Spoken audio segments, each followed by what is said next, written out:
The government has decided that the development of housing projects in Kuala Lumpur must include affordable houses or people's housing projects. Dr Carmelo Ferlito from the Centre for Market Education discusses if this is the right move. Rather discussing first who should do what, we should develop more clarity on what is actually needed. Because in this moment, all the conversation on affordability is based on the PIR, so the index price-income ratio, and this is applied simply to the new launches. Okay, so by calculating that index to new launches, we deduct that houses are not affordable. But I think this is misleading for two orders of reason. First of all, is utopistic to think that every person should just enter a brand new house. This doesn't happen anywhere in the world. And related to that, most of the transactions today happen in the secondary market. 80%, more or less 80% of the real estate transactions happen in the secondary market.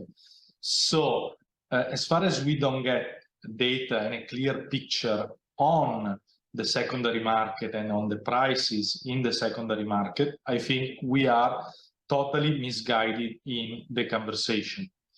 Having said that, obviously, and I agree that the private sector should be the one developing what people need, but in order to do so, it needs to respond to market signals.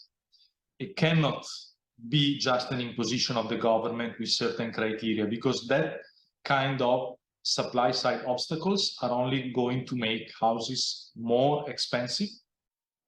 Carmelo also suggests that looking at affordability from a new perspective, emphasizing the need to balance between financial and social considerations. The ultimate goal should not be to provide houses, but to give access to social mobility opportunities. If we give a house to a poor family, to a poor household in a location that doesn't allow for social mobility, this household will always remain poor. Poor with a house, but always poor. Instead, the focus of policy should be to put households and people in the position to move away from poverty, not just to remain poor with a roof on their head.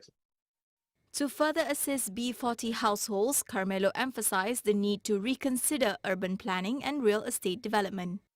One of the mistakes that we do now is to consider the issue of property constructions, real estate, and urban planning as two different aspects. So the developers do buildings, do constructions, and the government does urban planning. We need to reconcile that. So we need to put urban development and real estate development as part of the same conversation. And in this sense, I think it makes more sense for the government to help the people with some sort of rent support in existing developments in areas which allow the promotion of social mobility. Because let's not forget that the issue of affordability is never only or just a matter of price. It includes also location and size. So location, size, and price are three items of the same conversation. And in this regard, therefore, we need to put again together urban planning and real estate development.